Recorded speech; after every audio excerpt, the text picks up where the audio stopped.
All the tools used in this and all of our videos are available at the Bow Tuning Tips online store. Be sure to check them out at bowtuningtips.com. Hey everybody, today I'm going to be showing you guys a couple variations on the D-loop. We're going to be showing you how to make what's called a catfish loop, which is a loop that'll spraddle your knock like a standard D-loop, but it's put on without any knots. We're also going to be showing you how to do what they call a P-loop or a pro loop, which is a single knocking point loop that attaches below your knock points. We're going to show you how to make them because they're both made very similar, and we're going to also show you how to install them. The installation is different for both of them, but it's very simple. So let's get right into the video on how to make the catfish loop. Okay, the guys over at Bow Grip have made this little kit that comes with everything you need in order to make a catfish loop. This is just a couple of different variations which you may end up having. Some of them, you know, I'm using different colors so you can see the variations. We got the black and the red like we're going to make in a minute. This one's got a green and a yellow. This is a red and a white. You can see they're all different lengths. The loops are different sizes. You can make these custom to fit your needs. The kits that they sell comes with black, and I think you can get different colored strings for your servings. The black is going to be what attaches to the bow. It comes with a little jig that you can use. It's adjustable. You can expand this to be whatever length you want it to be. It comes with a 2 3/4 inch gap. That's what this one's set at because that's what size I normally use. And this is the jig that's used to make this. So we're going to get right into making this, guys. Okay, we're going to install. We're just basically going to put the jig into the Bow Grip vise, which this is why it's made, and we're going to clamp it down like so. I'm going to go ahead and position this. This is the Bow Grip bow vise, and they also make this handy vise head that's small with plastic jaws to hold your accessories. So we're going to turn it like that so you guys can see what we got going on. Now we're going to start out by using the black. This is B50 material, and this kit comes with about enough stuff to make about 3 or 4 of these, I think. All right, first what you want to do is you want to go ahead and start by wrapping your string around, and we're going to go around 7 times, and it's going to make a total of 14 strands.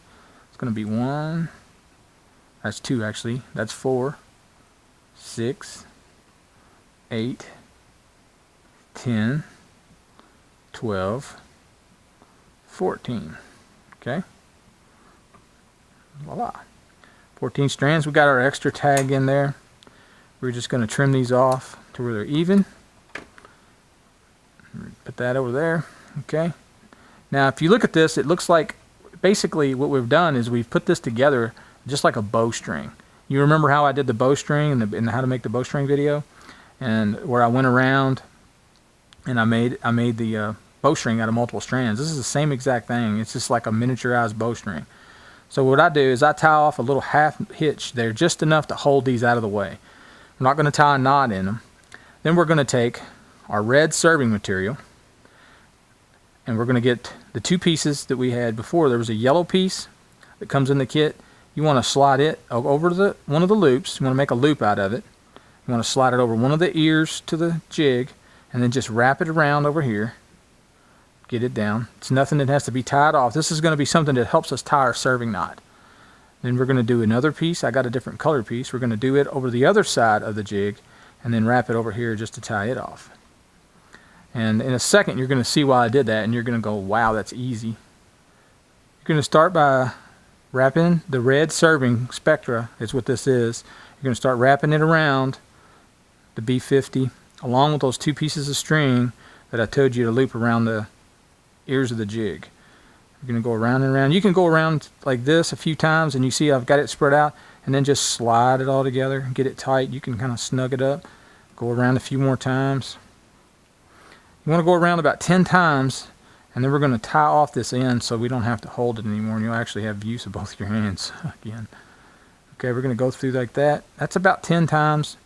Now take the piece that I told you before to wrap around, which this case on this side is the green. I used different colors so I could show you a difference. We're going to pull this green one off. You want to take your red and you're going to go through that loop. Make sure that it stays in the loop. And then pull your green string out by both ends. Hold it snugly, pull it out, and you're going to see it. It's going to pull that red piece, that tag into the red serving all the way through, and you tied your serving knot. Now on this one it slid a little bit. That's no big deal because we haven't got it super tight yet. We're going to get that in a minute. Okay, now just continue to serve on. As you can see, I've got my red tag end here. Just let it hang there. It's no big deal. Just keep wrapping and wrapping. And what you're going to do is you're going to go all the way across until you get to the even on this side, even about as much as it is there, as close as you can get it to being even. Okay, we've got over to the other side now, and we've got it even, just about even there. You can see your first piece of the red. That's the piece that comes from this end. For your knot, you're going to hold this piece that you just got tied, your tag end, and then take off the yellow piece of string that's hooked around the ears here. You see just the yellow piece itself, leaving the black. I'm going to pop it off. These ears flex in on this jig, and it allows you to do that, yet they come back to the original, their spring, so it goes back. Okay, then you want to take the tag end, which you just wrapped all the way around, all the way across, and you want to pull it through that loop, making sure you keep all the other pieces of string, like the other piece of red and stuff. You want to keep it out of the way. This one's kind of gotten in the way now. This stuff's all sticky because of the wax. Okay, you want to pull it out of the way. Take your red through there, and you want to grab the other end of the yellow, and you want to grab it tight because you don't want to slip. Now this is where you're going to pull this red piece of Spectra all the way back through. You watch it. It's a little hard to pull because it's a lot of wraps. But it went all the way through like that, and you've essentially just made one long piece of serving that goes all the way across there. And you can tell it's pretty even on both sides. I like to take my forceps on the first one and go around, wrap it around a couple times, clamp that dude, wrap it around the end of it, and give it a nice snug pull just to tighten it down. That's going to cinch the opposite side of the knot. It's going to pull it down tight like that. That's good. Go ahead and do it on this side. Like I said, I use the forceps. I wrap it around a couple times and then pull it away. It gets it pretty tight too. Now, just take your scissors, trim it as close as you can. Snip it there. Snip it there. The original two that you had left, the original tag ends from the B50, they're right there. Go ahead and snip them off even. Get them nice and even. And for one last thing, what I like to do is I like to take the lighter and I like to go ahead and just burn those little ends off. They're real small. Be careful or all your work will go up in smoke. Literally. Got that. And that's it right there. That is a catfish loop. As you can see, it's got 2 loops on each end. Now that we've got the catfish loop made, I'm going to show you guys how to install it. We're going to be using my LX today, and we got it back in the bow grip here. We're going to bring it down. We're going to make it parallel so we can actually work on it on top of the bench like so. Okay, in order to install the catfish loop, you've got to press your bow. We put the Bowmaster on the bow press. On the bow, we've pressed it down. We're going to go ahead and remove the string on the single cam from the bottom cam. Okay? And what you want to do is you want to start right here at the end. And the simplest way to do the catfish loop at first is to take your loop, open it up like so. Go ahead and just bend it over and stick the other loop right through that loop. You want to be sure when you do this that you catch all the strands. And you're going to essentially pull it around and it's going to cinch up a little bit right there. Okay. Now, on this other one, it's a little bit different. You want to take the end of the bowstring itself and stick it through. Stick all of the strands through and grab it. Okay. Pull this out. I like to get it pretty good right here because if you don't, it's going to end up trying to run over the top of itself as you slide it up the string. Okay, spread them out. There you go. You can see now that we've just tied basically a knotless D loop right there. That looks pretty good. Now you want to slide it up on the string.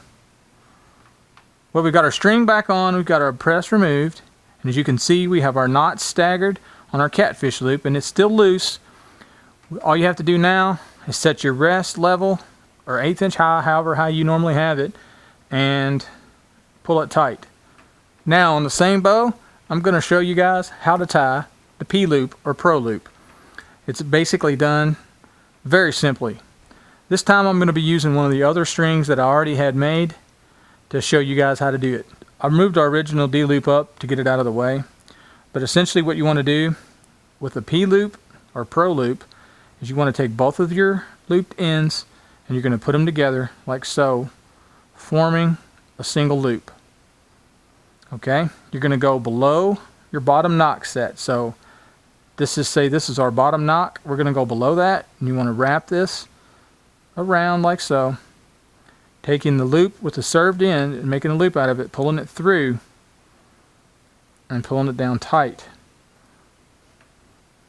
Now that is a P loop, and it's not because it looks like a P, it's because it's a Pro loop. That's what that's short for. Now it's a torque free. You can twist this up and it cannot put any torque on there. So this is for guys who use solid releases. Some of those stand releases that are solid that don't have swivel heads on them, this is perfect for that. But if you're a hunter and you like the spraddling effect, you can do the Catfish loop like you see tied here. So that's just a couple variations on those two, which is a variation of the D loop. Well, there you have it. A couple of variations on the age-old D loop. You know, you may not necessarily be into using a Catfish loop or a P loop, but having the ability to make it and knowing how to make it is priceless, guys.